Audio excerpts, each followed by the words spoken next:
Hello, welcome to Goma at Home. We're here in Ormoc City and today I'm cooking a Filipino favorite, sinigang na baka. Pero pinaasim to sa mangga. Now usually we use tamarind or sampalok or sometimes kamyas, but this time we'll use maasim na mangga, hilaw. First, we'll start with our beef. No? Get a good cut of beef. Okay. Once you have your beef, I want to slice it na medyo makapal. Kasi once you cook it, it will shrink and then yung mga fat mawawala. So, with this one, at least siguro good mga 40% na mawawala dun sa fat niya. So, let's cook it that way. 2 more and we're done. And then, kailangan magpakulo tayo ng tubig. Alam mo, para sa akin, there are 2 parts na masarap para sa sinigang na baka. First, yung ribs, no? Pangalawa, yung likod, yung spine. I'm putting here hot water na para mainit na siya. Then, we'll put in our beef. Ay, medyo matagal natin pakukuluan yan. Okay. So, let's wash our hands. Ang ginagawa ko, pinakukuluan ko na yung mangga, no? Para separate casserole, para nakakontrol natin yung acidity. Okay, using our paring knife, babalatan natin siya. Sayang today, maliit pa kasi yung mga mangoes ko dito sa tree namin eh. Otherwise, aakyat tayo sa puno and then doon tayo kuha ng mangga. So, we'll take out the skin and pag okay na siya, pakukuloan natin hanggang sa lumambot yan. Okay, medyo hinog na to. Dapat hilaw para maasim. Okay, there. And since today is Father's Day, siyempre, maganda. Kaya ka naging father. Maganda, kasama mo yung anak mo. Halika dito, Juliana. Juliana, come here. Join me. Surprise! Huh? Hello, Day. How are you? Huh? So, I'm preparing today 4 na mangga, yun ang pakukuluan natin. You know what I do here, Juliana? Kuluan lang siya, tapos pag dudurog siya because lutong-luto na siya. You want some? Oh. Yeah. Okay. Ito, we can use this for composting. No? So now, we'll prepare our veggies. Okay? In Tagalog, gabi ito. Sa Bisaya, karlang. But what we'll do here, we'll let it boil para malambot siya. Then, dudurugin natin. Pag madurog na siya, yun ang magpapalapot sa soup ng sinigang. Okay? So, we'll cut our karlang.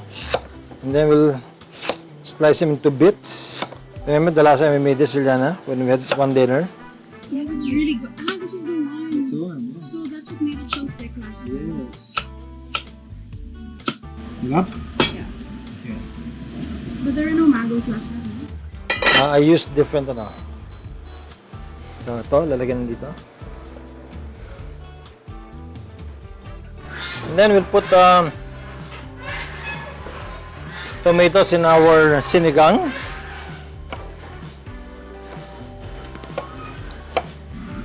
Hey, Alexander. How are you doing? Huh? It's Alexander. So let's wash our hands after holding the dog. Yan. Very good. Okay, very good. And then we'll cut our tomatoes. Can you open it, please? Put in the soup. Yan. Okay. Then let it boil. We'll put some onions. Go.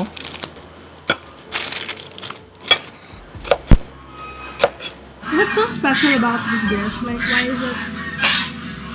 Why did you decide to turn it into a video? Well, it's really a very popular Filipino dish, no? And almost all households in the country know how to make sinigang. Yeah, sinigang is a staple in our house. Yeah, it is.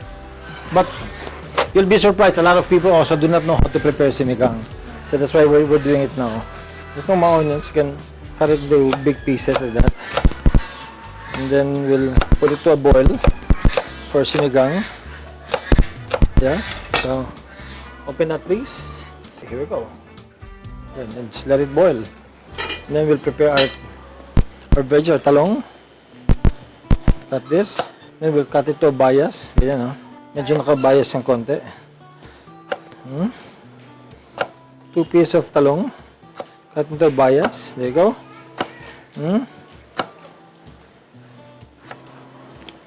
Hello. How are you, Isabel? You want to learn how to cook? Same with the radish. We'll cut it into a bias. There you go.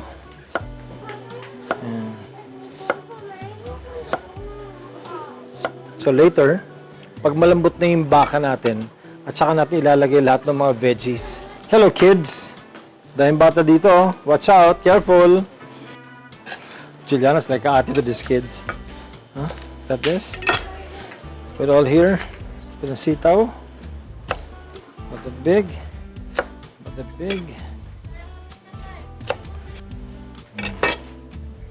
Pag malambot na lahat ng beef, naluto na yan, we'll incorporate the mangoes, no? Maasim na sabaw, into our malambot na baka, and that's your sinigang. So aside from beef, can you use pork or fish? Oh yeah, you can use pork. You can use sugpo. It's good, no? So we'll make it a little softer pa, and then good. We'll see how sour it is. Check mo gaano kaasim to.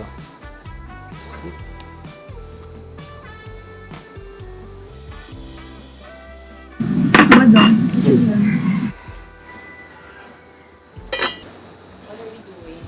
I'm taking out the fat para dun taba, yung fat niya, yung cholesterol niya, hindi na natin makonsume.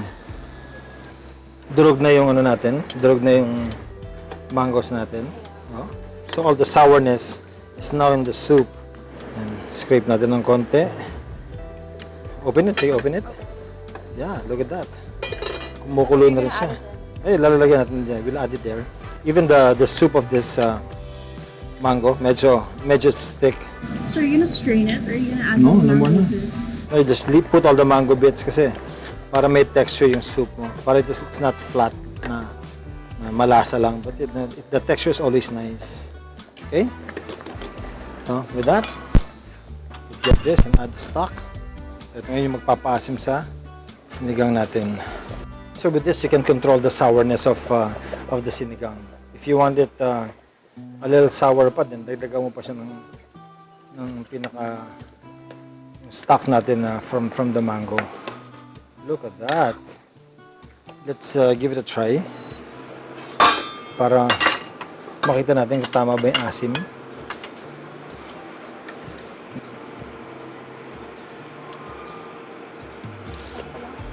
Wow.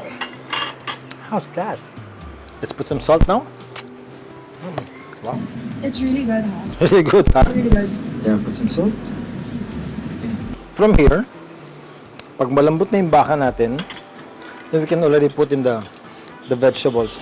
So while we're waiting for everything to get soft, yung ibang remaining ingredients natin, Juliana, we'll put here. So we have okra. Do you enjoy eating okra? I do. I love this with bagong, steamed lang, tas bagong.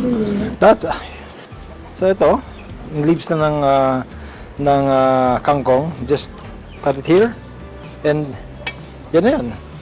Yan ilalagay natin sa soup natin. Let's wash this. And to dry our vegetables, what you do is put it here on your towel, and then just whoosh it. See? Lumalabas yung ano niya, tubig. There's your kangkong. When it's all ready, all you do is just dump everything there and you're done. Tapos hintayin mo na lumambot, then we can start eating. Let's check our meat. Wow! Look at that! Let's try, Juliana.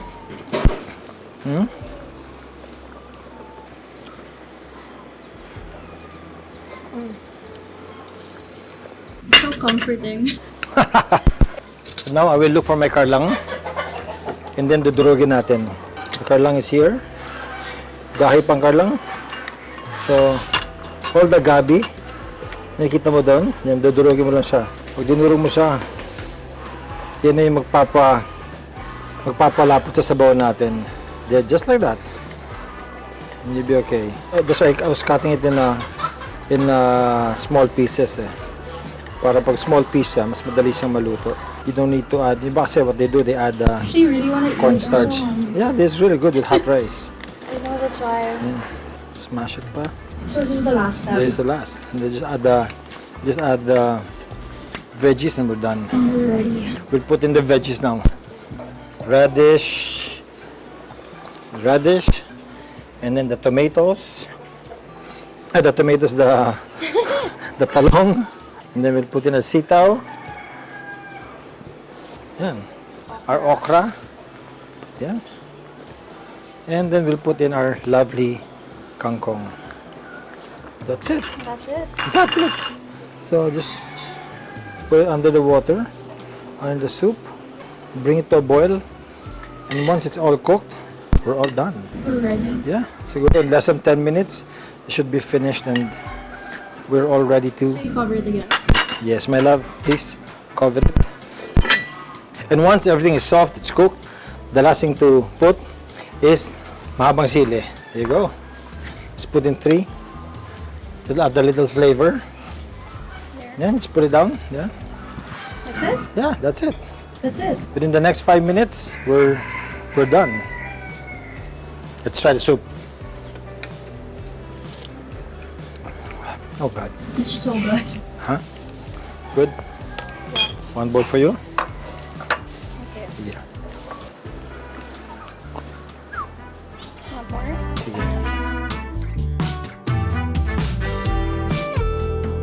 Try the meat. Meat's so soft, oh. Have more rice. Happy Father's Day to you and Happy Father's Day to all fathers. Oh, thank you. Let's put rice. More? A bit more. Ito talaga yung masarap na kain ng sinigang. You put the rice in the soup, and the sinigang all in one, and it's all there.